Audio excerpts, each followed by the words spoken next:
మంచిది. దేవుని వాక్యాన్ని మనం ధ్యానం చేద్దాం. ఈ ఉదయకాల సమయంలో దేవుని వాక్యాన్ని మనం ధ్యానం చేద్దాం. లాస్ట్ టైం మనం ఒక 3 విషయాలని గురించి 3 మాటల గురించి ధ్యానం చేస్తూ ఉన్నాం కదా. ఆ 3 మాటలు ఏంటి చెప్తారా? విశ్వాసము, ప్రేమ, నిరీక్షణ. ఎట్లాంటివని చెప్పుకున్నాం? ఇవి 3 తాళ్ళులాగా ముడివేయబడిన బలమైన బంధాన్ని సూచించే పదాలు. ట్రిప్లెట్స్ అంటే 3 పదాలు కలిసే ఉంటాయి అని మనం చెప్పుకున్నాం. కాబట్టి దేవుని పిల్లలమైన మనము విశ్వాసులంగా, దేవుని అనుసరించే బిడ్డలంగా ఈ 3 గుణాలతో మన ఆధ్యాత్మిక జీవితం నింపబడి ఉండాలి కదా, నిండుగా ఉండాలి. ఏ విషయాలతమ్మా? విశ్వాసం, ప్రేమ, నిరీక్షణ. ఈ 3టితో మన జీవితం ముడిపడి ఉండాలి. విశ్వాసం లేకపోతే నేతి బీరకాయలో ఏముండదంట?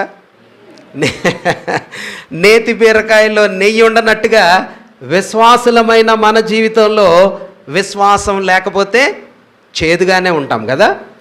ప్రేమ కూడా నిజమైన స్వచ్ఛమైన ప్రేమతో నింపబడిన వ్యక్తులంగా మనం ఉండాలి. మాత్రమే కాకుండా భవిష్యత్తు మీద దేవుని పిల్లలంగా మనసు పెట్టుకున్న వాళ్ళంగా నిజమైన జీవము గల నిరీక్షణతో ప్రభువుని వెంబడించే అనుభవంలో మనం ఉండాలి కదా.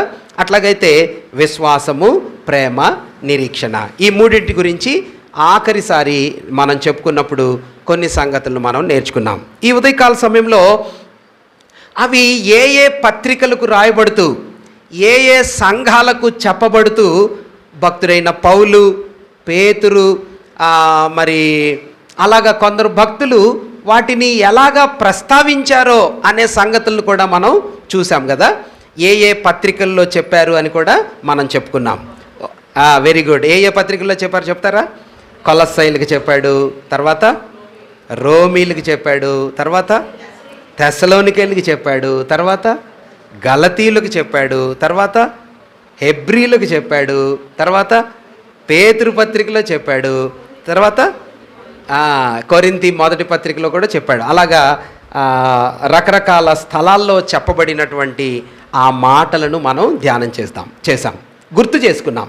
వాటిని గురించి మరికొంచెం వివరణంగా, మరికొంచెం ఎక్స్పాండెడ్ ఫామ్లో వాటిని మనం చూడటానికి ప్రయత్నం చేద్దాం. మొదట కొలస్సై పత్రికలో నుంచి మొదలు పెడదామా? First we will start from the book of Colossians. కొలస్సై పత్రిక 1వ అధ్యాయం 3వ వచనాన్ని మనం చూద్దాం. కొలస్సై పత్రిక 1:3. పరలోకమందు మీ కొరకు ఉంచబడిన నిరీక్షణను బట్టి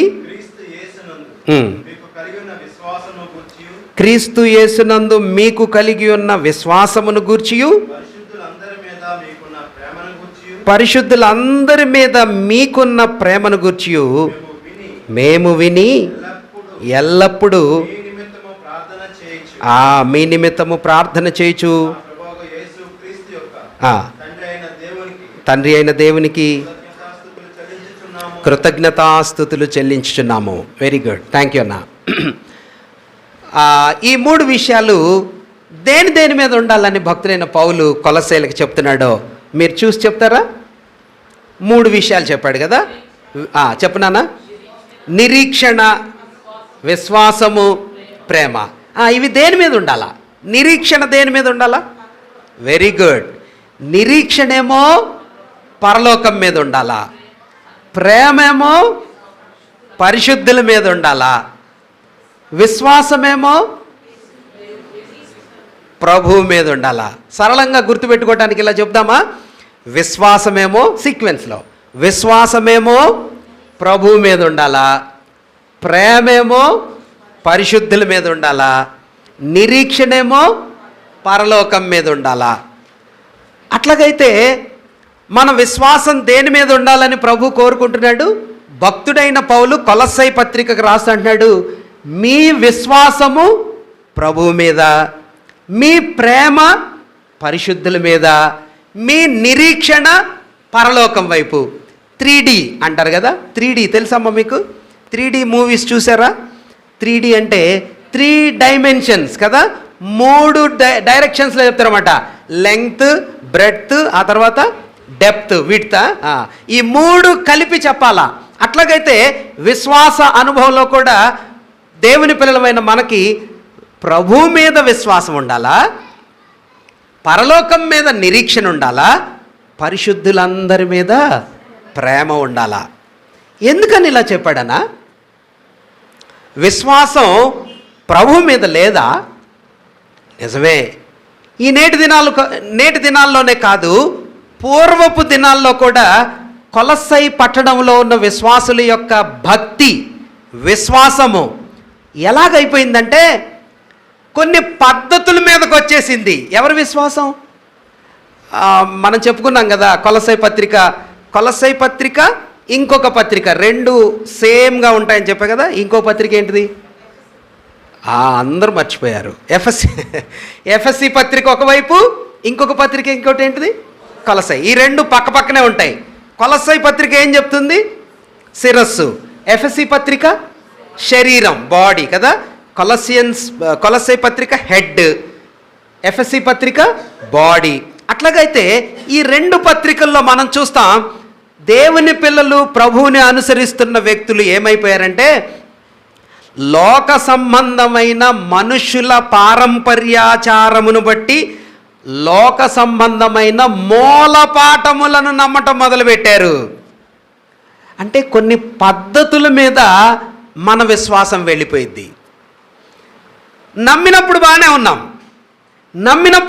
ఉన్నాం, ప్రభు శిలువను చూసాం, రక్షకుడుగా అంగీకరించాం. కానీ ఎదుగుతూ ఉండగా మన విశ్వాసం ఏమైపోయిందంట? జారిపోయింది, డ్రిఫ్ట్ అయిపోయింది. డ్రిఫ్టింగ్ అంటారు కదా. డ్రిఫ్టింగ్ అంటే ఏంటమ్మా? జారిపోయింది, పక్కకి వెళ్ళిపోయింది. ఇట్లా పోవాల్సిన విశ్వాసం మెల్లమెల్లగా జారి ఎక్కడికి వెళ్ళిపోయిందంటే కొన్ని పద్ధతుల మీదకి వెళ్ళిపోయింది, ఆచారాల మీదకి వెళ్ళిపోయింది. లోక సంబంధమైన మూలపాఠములు, తత్వజ్ఞానము, అలవాట్లు, వీటి మీదకి వెళ్ళిపోయింది. ఓ గలతీయులారా, మీరు ప్రారంభం చేసినప్పుడు ఆత్మ సంబంధంగా ప్రారంభం చేశారు కదా, ఎవడు మిమ్మల్ని భ్రమ పెట్టెను? విశ్వాసము యొక్క బలం, విశ్వాసం యొక్క ఆధారం ప్రభు మీద నుంచి తొలగిపోయి పద్ధతుల మీదకి వెళ్ళిపోయింది. కొలస్సై, ఎఫెసీ, గలతీ, వీటిల్లో అవే మాటలు చూస్తాం. దేవుని పిల్లల విశ్వాసం హెబ్రీ పత్రికలో అయితే ఏమంటాడు? హెబ్రీ పత్రికలో ఏమన్నాడంట? అసలు దేవుణ్ణే విడిచిపెట్టేశారు. చూడండి, ఆ మాటలు చాలా బాగుంటాయి. వాక్య ఆధారితంగా అవి 1-2 మాటలు మనం చూద్దాం. భక్తుడైన పౌలు హెబ్రీలకు రాసినటువంటి పత్రిక, హెబ్రీ పత్రిక 3వ అధ్యాయం 12వ వచనం చూద్దామా? హెబ్రీ 3:12. హెబ్రీ పత్రిక 3వ అధ్యాయం 12వ వచనం. సహోదరులారా, జీవము గల దేవుని విడిచిపోవునట్టి విశ్వాసము లేని దుష్ట హృదయము మీలో ఎవని అందైనా ఒకవేళ ఉండునేమో అని జాగ్రత్తగా చూచుకొనుడి కదమ్మా. 2వ అధ్యాయం కూడా చదువుతారన్నా? 2:1. కావున మనము వినిన సంగతులను విడిచిపెట్టి కొట్టుకొని పోకుండునట్లు. చూడండి, 4వ అధ్యాయం 2వ వచనాన్ని కూడా మనం చదవచ్చు. హెబ్రీ పత్రిక 4:2. వారికి ప్రకటింపబడినట్లు కానీ వినిన వారితో విశ్వాసము కలవారై. అయ్యో అమ్మ, దేవుని పిల్లలు ఏం చేస్తున్నారంట? నమ్మినప్పుడు నమ్ముతున్నారు కానీ నెమ్మదిగా ఎక్కడికి వెళ్ళిపోతున్నారంట? విశ్వాసం మీద నుంచి దూరంగా వెళ్ళిపోతున్నారు. ఏ విశ్వాసం మీద నుంచి దూరంగా? చెప్పాలి మీరు. ఏ విశ్వాసం మీద నుంచి దూరంగా? ప్రభు మీద నుంచి. ఆ మాట మీరు పట్టుకోవాలా. దేని మీద నుంచి? అసలు మనం నమ్ముకున్నప్పుడు దేన్ని ఆధారం చేసుకొని నమ్ముకున్నామమ్మా? వ్యక్తిని. ఏ వ్యక్తి? ఒక వ్యక్తి, ఒక పర్సన్. మనం ఒక సిద్ధాంతాన్ని నమ్మలా, ఒక మతాన్ని నమ్మలా, ఏదో అందరూ అనుకునేటటువంటి ఒక న్యాచురల్ ఐడియాలజీని నమ్మలా.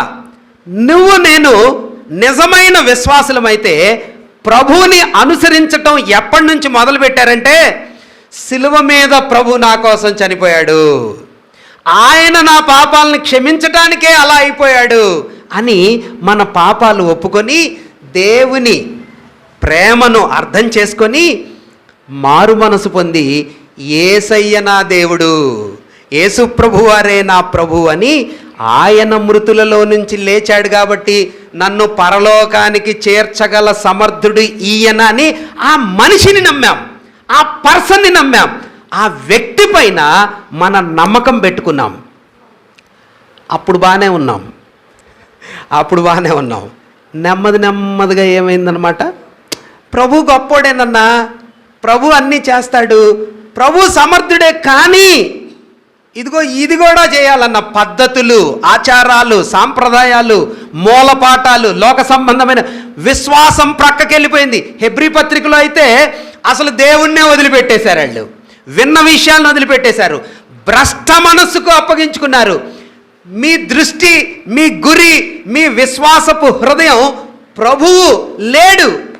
మీరేం నమ్ముతున్నారు ఇప్పుడంటే, మేమేం నమ్ముతున్నామంటే ఇదొక పద్ధతిని నమ్ముతున్నామన్నా, ఒక సిస్టమ్ని నమ్ముతున్నాం. Christian system, Christian spirit, Christian religion. No. క్రైస్తవ మతం, క్రైస్తవ సిద్ధాంతం, క్రైస్తవ పద్ధతులు కాకపోతే ఇంకొక పద్ధతులు ఏదో ఒకటి మన విశ్వాసాన్ని క్యాప్చర్ చేశాయి, దూరం చేశాయి. భక్తుడైన పౌలు అంటున్నాడు, ఒకవేళ మనం విశ్వాసులమైతే చచ్చిపోయేదాకా మన విశ్వాసం దేని మీద ఉండాలంటమ్మా? వ్యక్తి మీద ఉండాలా. ఈ రోజుల్లో మీకు చెప్పేది ఏముందిలేండి, చాలామంది విశ్వాసం ఎవరి మీద ఉంటుందంటే పద్ధతుల మీద కాదు, పెద్దోళ్ళ మీద ఉంటుంది. సేవకులు, భక్తులు, సువార్థికులు, దైవ సేవకులు, వాళ్ళ మీద మన విశ్వాసం ఎక్కువైపోతుంది. ఎవరి మీద? పాస్టర్ల మీద. మంచి మాట చెప్పాడు. పాస్టర్ల మీద కూడా మన విశ్వాసం పోకూడదు, పద్ధతుల మీద అసలు పోకూడదు. ఇంకా కొన్ని మాటలు మరి ప్రాక్టికల్గా మనం చూస్తూ ఉంటే కొన్ని ప్రదేశాల మీద కూడా పోతుంది మన విశ్వాసం. ఏం ప్రదేశాలన్నా మీకు తెలిసిన కొన్ని ప్రదేశాలు చెప్పండి. అగో అన్న చెప్తున్నాడు, ఒక కొండ, ఆ కొండ దగ్గరికి మోకాళ్ళ మీద వెళ్తే ఏమైందంటన్నా? అనుకున్నవన్నీ జరుగుతాయి. నిజమేనా? మనం ఆ తల తీయించుకుంటే, అక్కడ గుండు చేయించుకుంటే, మన వెంట్రుకలు ఇస్తే, వినండి, మీ విశ్వాసం ఎక్కడ? కొండ మీద, లేకపోతే సముద్రం పక్కన, లేకపోతే ఎడారిలోనా, లేకపోతే పలానా సమాధి దగ్గర, పుట్టిన దగ్గర? ఓ వినండి ప్రియమైన దేవుని పిల్లరా, మన విశ్వాసం ప్రదేశాల మీద ఉండకూడదు, పద్ధతుల మీద ఉండకూడదు, పాస్టర్ల మీద ఉండకూడదు. మన నమ్మకం, విశ్వాస జీవితానికి గురి వీటి మీద కాదు, ఒక వ్యక్తి మీద ఉండాలా. ఎవరా వ్యక్తి?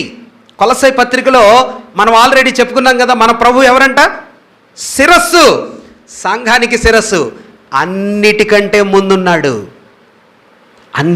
ముందున్నాడు, అద్వితీయుడు, ఆది సంభూతుడు, అన్నిటికంటే ఉన్నతమైన వాడు, భూమికి ముందే ఉన్నవాడు. ఆయన్ని నమ్ముతున్నావా? సమాధి చేయబడ్డాడు. దైవత్వం యొక్క సర్వ సంపూర్ణత శరీరమందు క్రీస్తు ప్రభువారిలో నివసించింది. ఆయన తెలుసా నీకు? ఆయన సమాధిని జయించి అందరూ చూస్తూ ఉంటేనే పరలోకానికి వెళ్ళిపోయాడు. ఆయన తెలుసా నీకు?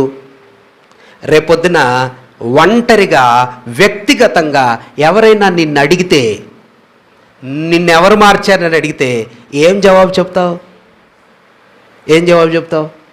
నిన్నెవరు మార్చారు? నువ్వెందుకు మారావు? ఎందుకమ్మా మారింది? ప్రభు కోసం మారాను. ఆయన మార్చాడు, ఆయనలో ప్రభావం ఉంది, ఆయన గొప్పవాడు, ఆయన ప్రేమమయుడు, ఆయన కోసం జీవిస్తున్నా, ఆయన కోసం చనిపోతా, ఆయన పరలోకానికి తీసుకెళ్తాడని నా జీవితాన్ని ఆయన మీద పెట్టుకున్నా. Will this be your testimony? ఇది మీ సాక్ష్యం అయిద్దా?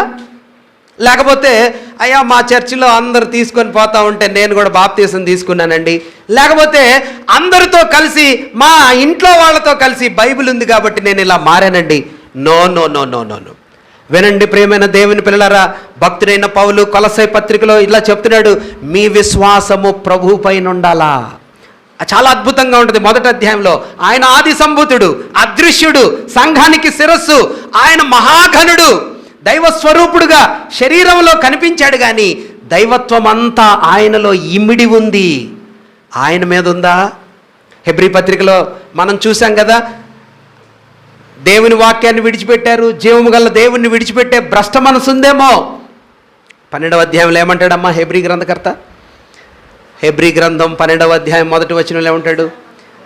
మీరు ఇంత గొప్ప సాక్షి సమూహము మేఘము వలె ఆవరించి ఉండగా సులువుగా చిక్కులు పెట్టు పాపములను విడిచిపెట్టి విశ్వాసమునకు, ఎవరైనా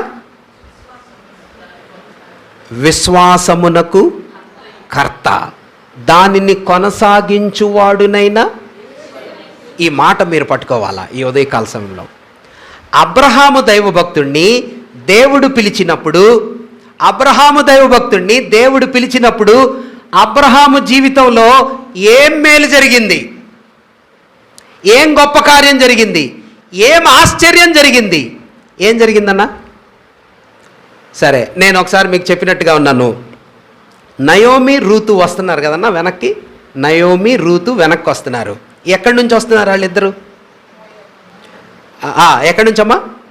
మోయాబు దేశం నుంచి వెనక్కి వస్తున్నారు. మీరు ఇంటికి వెళ్ళిన తర్వాత మ్యాప్ చూడండి. మోయాబు దేశం అంటే కుడివైపు ఉంటుంది అన్నమాట, ఈస్ట్ తూర్పు వైపు ఉంటుంది. మోయాబు దేశంలో నుంచి నడుచుకుంటూ వచ్చి యోర్ధాను నది దాటి, యోర్ధాను దాటిన తర్వాత బెత్లెహేం వైపుకి సౌత్ సైడ్ క్రిందకి నడుచుకుంటూ పోవాలా. రూతు తల్లి అయిన రూతు నయోమి తల్లితో పక్కన నడుస్తూ ఉంది.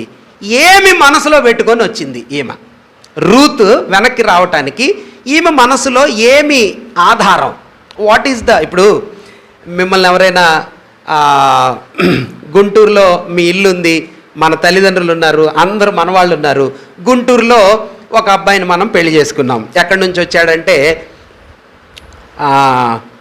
ఏదో ఢిల్లీ నుంచి వాళ్ళు వచ్చారు. వాళ్ళల్లో ఒకళ్ళని మనం పెళ్లి చేసుకున్నాం. వాళ్ళ కుటుంబంలో అందరూ చచ్చిపోయారు.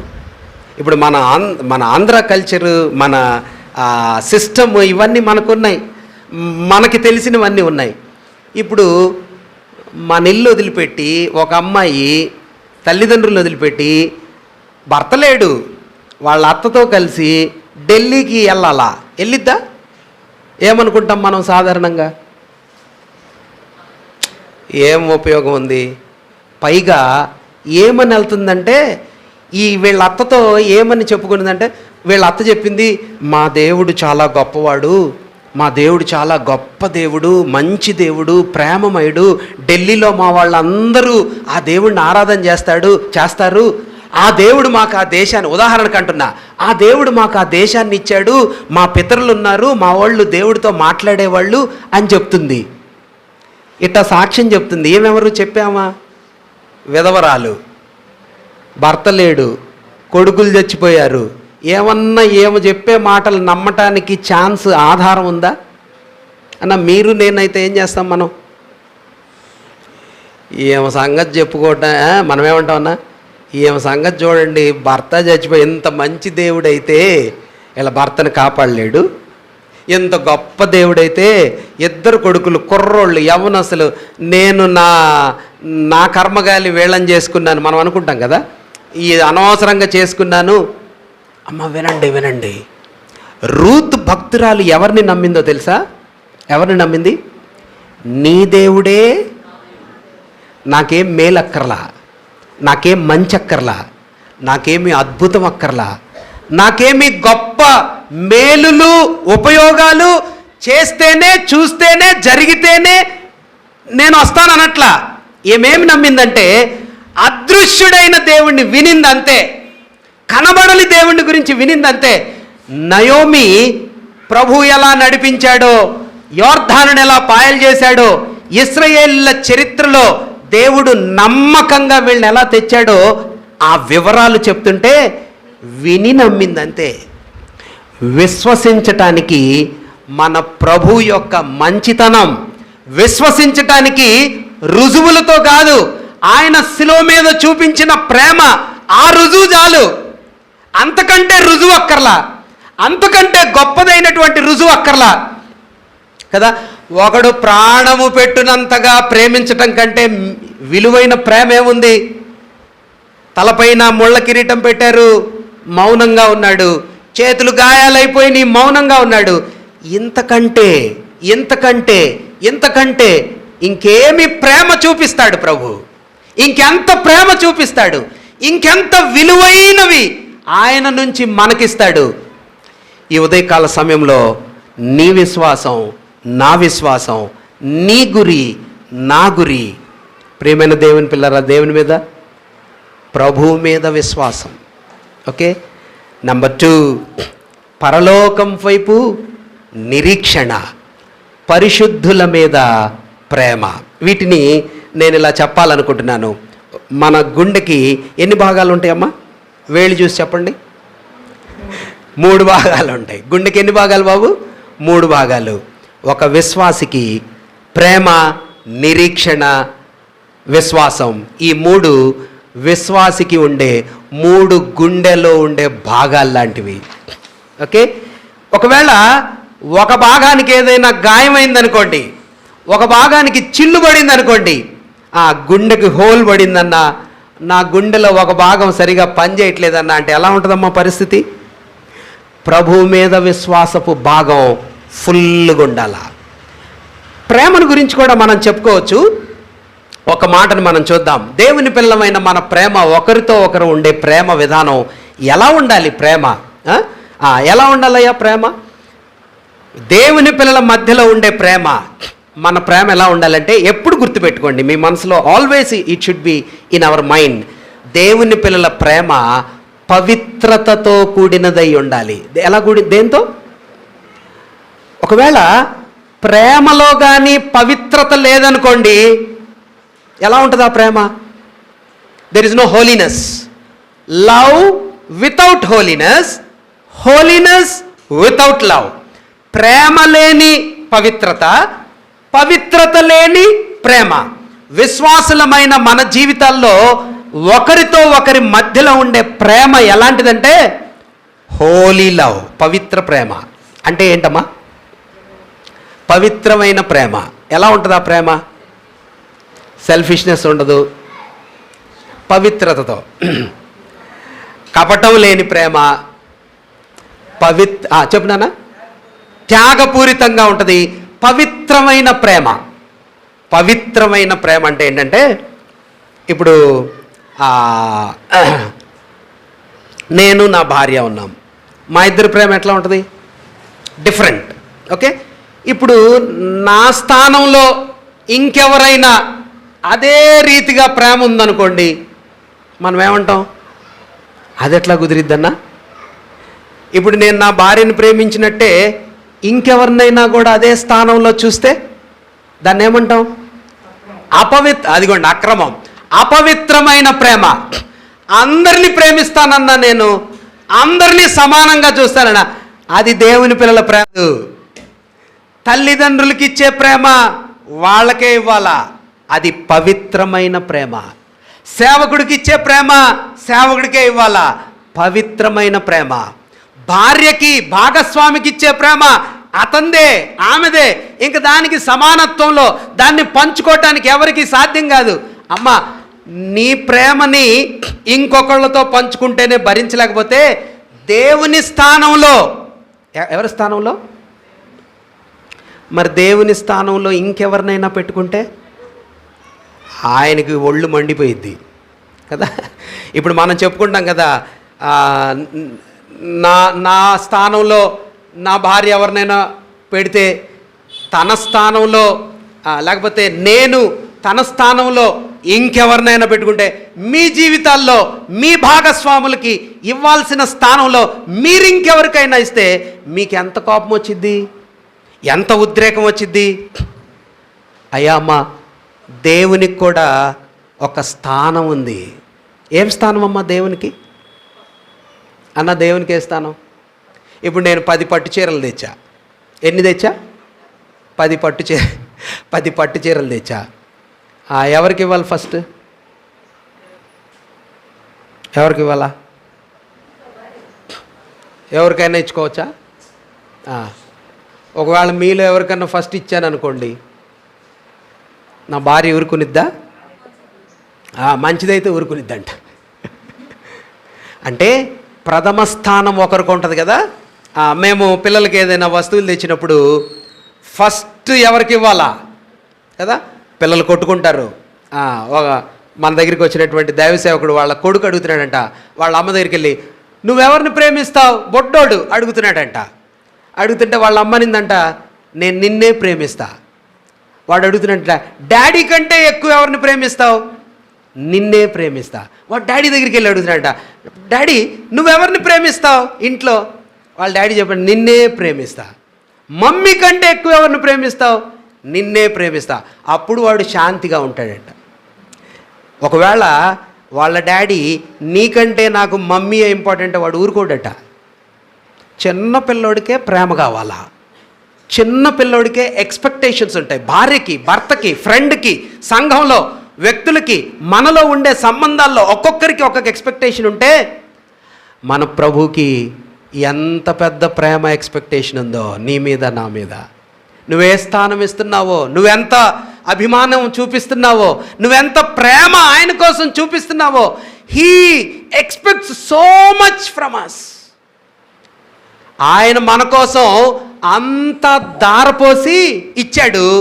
మన నుంచి ఆయన అంతా కోరుకుంటున్నాడు. నేను చాలా సందర్భాల్లో చెప్పాను, ఒకవేళ మీ ఇంట్లో మీకోసం ప్రేమగా బిర్యానీ చేశారనుకోండి, చాలా ప్రేమగా బిర్యానీ, వండర్ఫుల్ ఫుడ్ మీకోసం మీ అమ్మగారు కానీ మీ భార్య కానీ మీ ఇంట్లో తయారు చేశారు.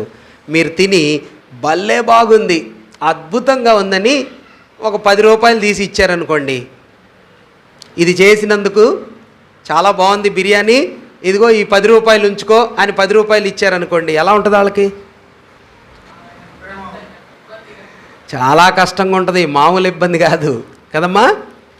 ఏంటి నేను ఇంత ప్రేమ చూపించి నా హృదయాన్ని క్రొమ్మరించి ఇంత మంచి శ్రమతో కూడిన కష్టపడి భోజనం చేస్తే నా ప్రేమ విలువ ఎంత కట్టాడు? 10 రూపాయలా? ఒకవేళ 1000 రూపాయలు ఇచ్చాడు అనుకోండి, తృప్తి చెందుతారా? లక్షిస్తే నిజమైన ప్రేమ తృప్తి చెందదు. హృదయాన్ని కోరుకుంటుంది ప్రేమ కదా. మనసిస్తే మనసే కోరుకుంటుంది, డబ్బులు కోరుకోదు. దేవునికి 500 కాదు కావాల్సింది, దేవునికి మీరిచ్చే కానుకలు కాదు కావాల్సింది, ప్రభువుకి మీరిచ్చే వస్తువులు కాదు కావాల్సింది. ఆయన తన ప్రాణాన్ని పెట్టాడు మీ నుంచి. అదే సమానమైన ప్రేమ ఆయన కోరుకుంటున్నాడు. అందుకనే దేవుని యొక్క 10 ఆజ్ఞలలో మొదటి ఆజ్ఞ ఏంటో తెలుసా?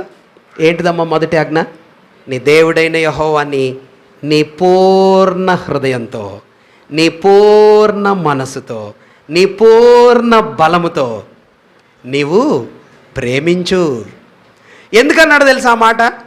నేను ఇలా ప్రార్థన చేస్తాను అనేక సందర్భాల్లో, ప్రభువా దేవుడు చూపించినటువంటి ప్రేమకు సమానమైన ప్రేమ మీరు నేను చూపించగలమమ్మా?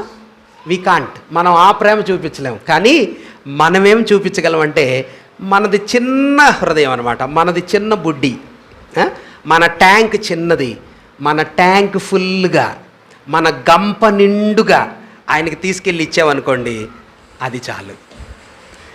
ఈ ఉదయకాల సమయంలో మన ప్రభువుని ప్రేమించే విషయంలో మనము తక్కువ కాకుండా చూసుకోవాలి.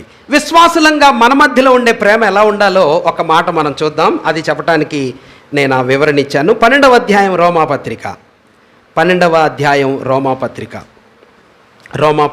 12వ అధ్యాయం 9వ వచనాన్ని చదువుదామన్నా. 9 చదువుతారా? మీ ప్రేమ, రోమాపత్రిక 12:9. మీ ప్రేమ ఎలాంటిదంట? నిష్కపటమైనదై ఉండవలెను. అంటే దాని అర్థం ఏంటంటే చెడ్డదానిని అసహించుకొని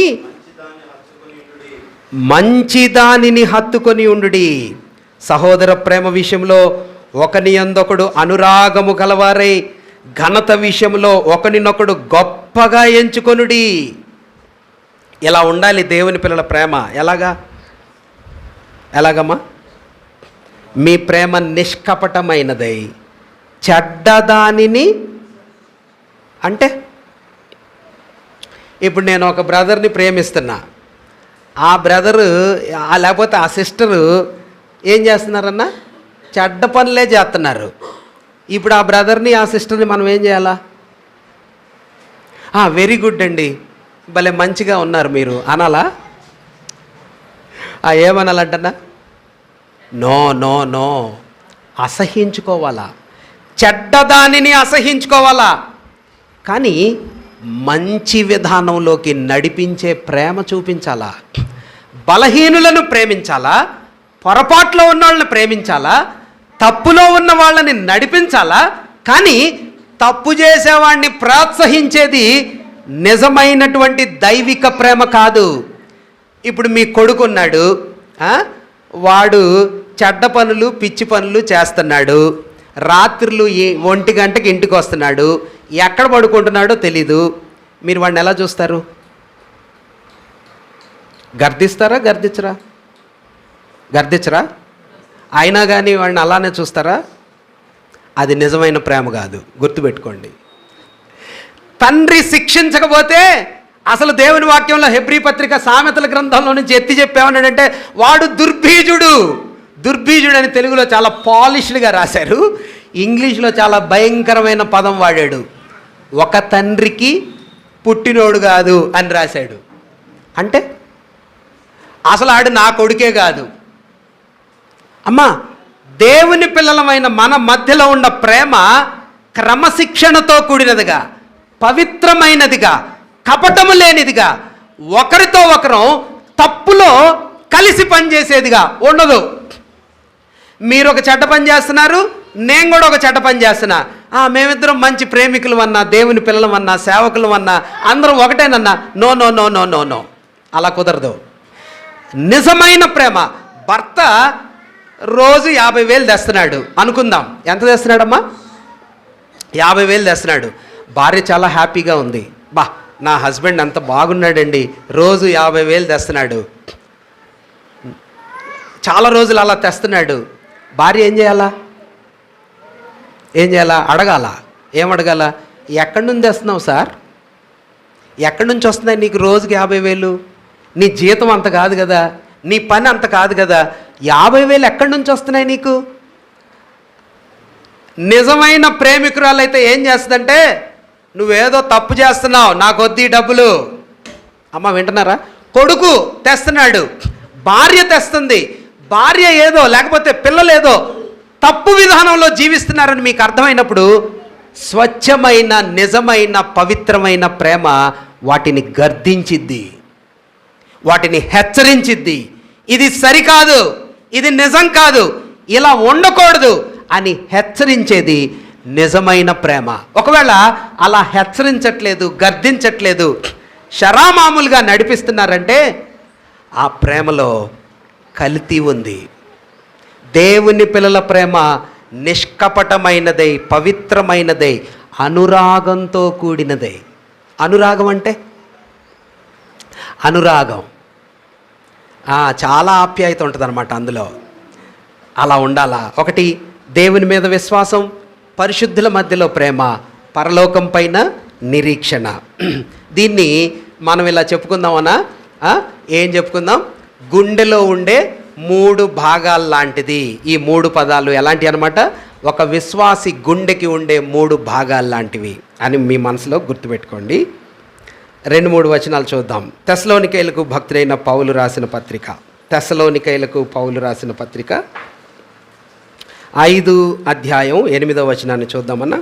తెస్సలోనికయ మొదటి పత్రిక 5వ అధ్యాయం 8వ వచనాన్ని మనం చూద్దాం.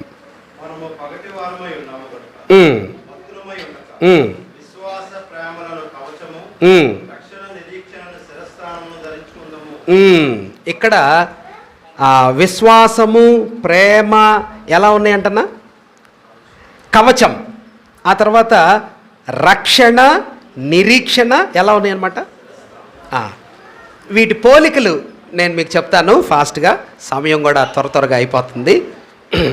ఒకటి, కొలస్సై పత్రికలో చెప్పబడిన విశ్వాస ప్రేమ నిరీక్షణలు గుండెలో ఉండే 3 భాగాల్లాంటి ప్రాముఖ్యమైనవి. ఈ మాట మీ మనసులో పెట్టుకోండి, ఓకే? తెస్సలోనికై పత్రికలో ఇప్పుడు చెప్పాడే, ఇవెలాంటి అంటమ్మా? యుద్ధ వీరుడు ప్రయోగించేటటువంటి కవచాలు లాంటి ఆయుధాలు లాంటివి. ఆయుధాలు ఎప్పుడు వాడతారు నాన్న? వార్లో. అంటే విశ్వాస జీవితం ఎలాంటిది అనమాట? ఎలాంటిదంటే వార్ అంటే రోజు యుద్ధమే. ఎక్కడెక్కడ యుద్ధాలు? ఇంట్లో యుద్ధమే, ఇంకా స్కూల్లో యుద్ధమే, పని చేసే దగ్గర యుద్ధమే. ఇంకొక రకం చెప్పాలంటే ఒక్కొక్కసారి సంఘాల్లో యుద్ధాలు ఉండకూడదు కదా. The most peaceful place on the earth is his presence, దేవుని పిల్లల యొక్క సహవాసం. కానీ భక్తుడైన పౌలు ఇక్కడ చెప్పినటువంటి మాటలో ఉన్న వివరం ఏమిటంటే, మీరు చూడండి ఎట్లాంటి యుద్ధం ఇది. ఎట్లాంటి యుద్ధం అంటున్నా? 5వ అధ్యాయం మొదటి వచనం.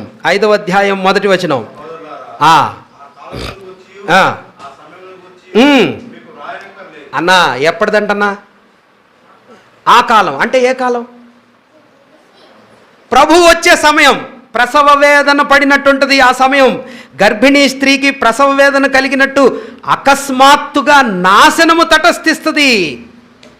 ప్రభు దినం దొంగలాగా వస్తాడు. అంటే ఏ కాలం ఇది? రెండో రాకడ. ప్రభు యొక్క రెండవ రాకడకు సమీపంగా ఉన్నప్పుడు ఒక విశ్వాసి జీవితం యొక్క పద్ధతి ఎలా ఉంటుందంటే, ఎలా ఉంటుందన్నమాట? పోరాటంలాగా ఉంటుంది, యుద్ధంలా ఉంటుంది. ఇప్పుడే అది అమ్మ వింటున్నారు కదా? దేవుని పిల్లల యొక్క జీవితం ఆఖరి దినాల్లో, కడవరి కాలంలో అసలు దేవుని పిల్లల జీవితమే ఒక యుద్ధంలా ఉంటుంది. అది ఎఫెసీ పత్రికలో ప్రతిదిన పోరాటం, అది ఎవ్రీడే ఫైట్. కానీ ఇక్కడ చెప్పబడినది అంత్య దినాలలో, ప్రభువు రాకడకు సమీపంగా ఉన్న సమయాల్లో మన జీవితం ఎలా ఉంటుందంట? ఫైటింగ్ లాగా ఉంటుందన్న, యుద్ధంలా ఉంటుంది. అపవాదితో పోరాటం ఉంటుంది, మన శరీరంతో పోరాటం ఉంటుంది, లోకంతో పోరాటం ఉంటుంది. అనేక రకాలైనటువంటి యుద్ధ పోరాటంలాగా విశ్వాస జీవితం ఉంటుంది. మరి అలాంటి విశ్వాస పోరాటంలో ఏముండాలంట? విశ్వాసము ప్రేమ కవచంలాగా ఉండాలా? రక్షణ నిరీక్షణ శిరస్త్రాణం. శిరస్త్రాణం అంటే ఏంటన్నా? హెల్మెట్. కవచం అంటే బుల్లెట్ ప్రూఫ్ అనమాట. దీని అర్థం ఏంటంటే శిరస్త్రాణం అంటే హెల్మెట్ కదా. శత్రువు ఎప్పుడైనా కానీ ఎక్కడ షూట్ చేయడానికి ప్రయత్నం చేస్తాడో తెలుసా? ఇక్కడ లేకపోతే ఇక్కడ గురి తగలకపోతే ఇక్కడ గుండె దగ్గర. వినండి, దేవుని పిల్లమైన మనకి నిరీక్షణ ఉందే, మంచి బలమైన హెల్మెట్ లాగా ఉండాలా. రక్షించబడ్డామే. ఆ రక్షించబడిన అనుభవం మన తలంపులలో ఎంత బలంగా ఉండాలంటే, సాతానుడు ఆఖరి దినాల్లో పెట్టే ప్రలోభాలు, ఆఖరి దినాల్లో పెట్టే ఆలోచనలు మన తలంపులని పాడు చేయటానికి సాధ్యం కాకుండా ఉండాలా. అంటే ఫర్ ఎగ్జాంపుల్, అన్న మీరు రక్షించబడ్డారు కానీ దానివల్ల ఉపయోగం ఏముందన్నా, దేవుడేం మేలు చేయట్లేదు కదా అన్నాడు అనుకోండి, అదొక అటాక్ అనమాట, అదొక బాణం, అదొక బుల్లెట్. ఇప్పుడు మనకు హెల్మెట్ లేదు, మన తలంపు, మన ఆలోచన, మన రక్షణ బలంగా లేదు. అప్పుడేమైంది? అవునులేన్న రోజు ఏం వెళ్తామన్నా చర్చికి, ఏం మేలు జరగట్లేదు, సరేలేన్నా పక్కకు పోదాంలేన్నా. ఓ రక్షణ దెబ్బ కొట్టాడు కదా, హెల్మెట్కి గాయమైంది, తలకి గాయమైంది, రక్షణ అనే శిరస్త్రాణం క్రాక్ వచ్చింది. అందుకనే పౌలు అంటాడు, విశ్వాస జీవితంలో మీ నిరీక్షణ బలంగా ఉండాలా, మీ హెల్మెట్ స్ట్రాంగ్ ఉండాలా, మీ తలంపులు బలంగా ఉండాలన్నమాట. సాతానుడు వేసే బుల్లెట్స్కి, సాతానుడు వేసే అగ్ని బాణాలకి మీకు తగలకూడదు. రక్షణ, నిరీక్షణ అనే శిరస్త్రాణం హెల్మెట్ ఉండాలా. విశ్వాసము, ప్రేమ అనేది గుండెకి ఎఫెక్షన్స్. గుండె అంటే ఎఫెక్షన్, హృదయం అంటే ఎఫెక్షన్, మైండ్ అంటే థింకింగ్. మన థింకింగ్ స్ట్రాంగ్ ఉండాలా, మన ఎఫెక్షన్స్ స్ట్రాంగ్ ఉండాలా. ఆఖరి దినాల్లో ఎఫెక్షన్స్ అంటే అనురాగాలు, దేన్ని మనం ప్రేమిస్తున్నామో ఇవి, ఆ తర్వాత దేన్ని గురించి మనం ఆలోచిస్తున్నామో ఇవి సెక్యూర్డ్గా లేకపోతే మనం పడిపోయే ఛాన్సెస్ ఉన్నాయి, బలహీనులమైపోయే ఛాన్సెస్ ఉన్నాయి. అపవాది ఒకే ఒక గురి పెట్టి కొడతాడు. అన్న, చర్చిలో ఎవరు నీకు వందనాలు చెప్పట్లేదు కదా, చర్చిలో ఎవరు నిన్ను ప్రేమించట్లేదు కదా, చర్చిలో నీకు అంత దొరకవలసిన ఆప్యాయత, గౌరవం దొరకట్లేదు కదా, ఇదిగో రా సండే పలానా దగ్గర అసలు చూడు ఎంత మంచిగా ఉంటుందో, ఆర్భాటంగా ఉంటుందో, ఉత్సాహంగా ఉంటుందో, పలానా డబ్బులు కూడా వస్తాయన్నా. మీ ఎఫెక్షన్ ఏమైపోయిందన్నా? తొలగిపోయింది. Your heart should be strong, your mind should be strong, faith and love should be strong enough. అందుకనే తెస్సలోనికై పత్రికలో విశ్వాసము, ప్రేమ, నిరీక్షణ అనేవి ఆయుధాలు లాంటివి, 3 ఆయుధాలు అనమాట. కొలస్సై పత్రికలో ఎలాంటివి అని చెప్పానమ్మా? కొలస్సై పత్రికలో గుండె లాంటివి, తెస్సలోనికై పత్రికలో ఆయుధాలు లాంటివి. మీ ఓపిక అయిపోయినట్టుంది, నేను క్లోజ్ చేస్తాను. గలతీ పత్రిక చూద్దాం, చూడండి. గలతీ పత్రికలో 5వ అధ్యాయం అన్న, గలతీ పత్రిక 5వ అధ్యాయం 5-6 వచనాలు మనం చదువుదాం. ఏలయనగా విశ్వాసము గలవారమై నీతి కలుగునను నిరీక్షణ సఫలమగునని ఆత్మ ద్వారా ఎదురు చూస్తున్నాము. యేసు క్రీస్తు నందున్న వారికి సున్నతి పొందుట ఎందేమీ లేదు, పొందకపోవుట ఎందేమీ లేదు, కానీ ప్రేమ వలన కార్యసాధకమగు విశ్వాసమే ప్రయోజనకరమగును. ఇక్కడ కూడా 3 మాటలు చెప్పాడు కదా, విశ్వాసము, ప్రేమ, నిరీక్షణ. ఇవి దేని గురించి అన్నా? ఇప్పుడు అవన్నీ ఎక్స్ప్లెయిన్ చేస్తే మీకు కొంచెం కష్టంగా అనిపిస్తుంది. సరే, ఇక్కడ ఏంటంటే దేవుడు మనకు స్వాతంత్ర్యాన్ని ఇచ్చాడు. ఏమిచ్చాడమ్మా? లిబర్టీ ఇచ్చాడు. ఆ స్వాతంత్ర్యంలో ఒకవేళ మనం తప్పిపోతే, అంటే ప్రభునందు విశ్వాసం ఉంచితే చాలు, ఇంకేం అక్కర్లా, కానీ ఈ విశ్వాసంతో పాటుగా ఇంకేమైనా జతకూడాలి అని అనుకునే అనుభవం కానీ మనకు వస్తే మన స్వాతంత్ర్యాన్ని మనం కోల్పోతాం. కాబట్టి విశ్వాసము, ప్రేమ, నిరీక్షణ అనేవి మీ దగ్గర సున్నతుందా లేదా, మీరు ఆచారాలు చేస్తున్నారా లేదా, వీటితో సంబంధం లేనిది విశ్వాసం అనే ఈ జెండా అంటే ఇప్పుడు మనకెప్పుడు వచ్చిందమ్మా స్వాతంత్రం? 1947 ఆగస్టు నెల ఎంత? 15వ తారీఖు తెల్లవారుజామున మనకు వచ్చింది, మధ్యరాత్రి వేళ పాకిస్తాన్కి వచ్చింది. అప్పటిదాకా ఒక జెండా ఎగురుతూ ఉండేది. ఏ జెండా? బ్రిటిష్ వాళ్ళ జెండా. మన జెండా ఎప్పుడైనా ఎగిరిందా? అంటే ఎప్పుడైతే బ్రిటిష్ వాళ్ళ జెండా ఎగురుతూ ఉందో మనం బానిసలం. ఆ రోజు నుంచి బ్రిటిష్ వాడి జెండా లేదు. ఇంకా ఏం జెండా వచ్చింది? 3 రంగుల జెండా పైకేశారు. ఎలా ఉంటుంది మన జెండా ఎగురుతూ ఉంటే? ఆహా, సెలబ్రేషన్స్, జూబిలియేషన్, స్వాతంత్రం. ఇదిగో విశ్వాసము, ప్రేమ, నిరీక్షణ మన జెండాలో ఉండే 3 రంగుల్లాంటి ఒక విశ్వాసి జీవితానికి ఈ 3 ప్రాక్టీస్ చేస్తే ఇక దేనికి మనం బానిసలం కాదు, ఇక ఏది మనల్ని వెనక్కి లాగేది లేదు. ఈ 3 మన జీవితాన్ని ప్రభువులో స్వతంత్రులుగా చేశాయి. Nothing that withholds us, nothing that pulls us back. విశ్వాసము, ప్రేమ, నిరీక్షణ. అయ్యా అది మన ఈ మన దేశంలో అలా కలగలేదు. కానీ విశ్వాసి జీవితానికి ప్రభువుని నమ్ముకున్న వెంటనే పాప బంధకాలు తెగిపోయినాయి, చీకటి పోయింది, పవిత్రమైనటువంటి ప్రభుతో సంబంధం, ఆనందంగా ప్రభు దగ్గరికి వెళ్ళే ధైర్యం, సాహసం వచ్చింది.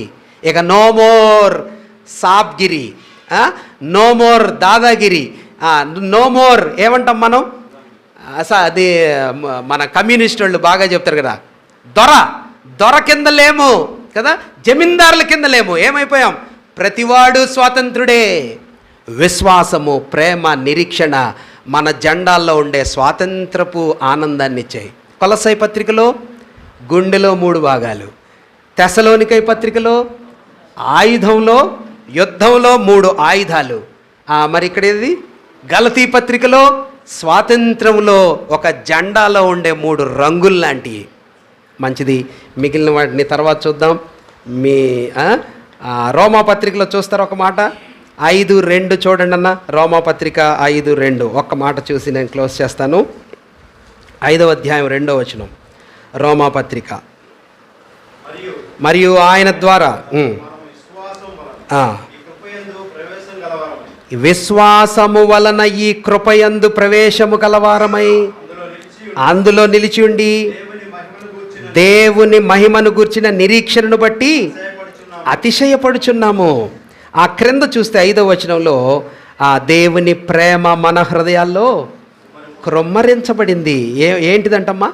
ఇక్కడ 3 డోర్స్ అన్నమాట. ఏంటి ఇవి?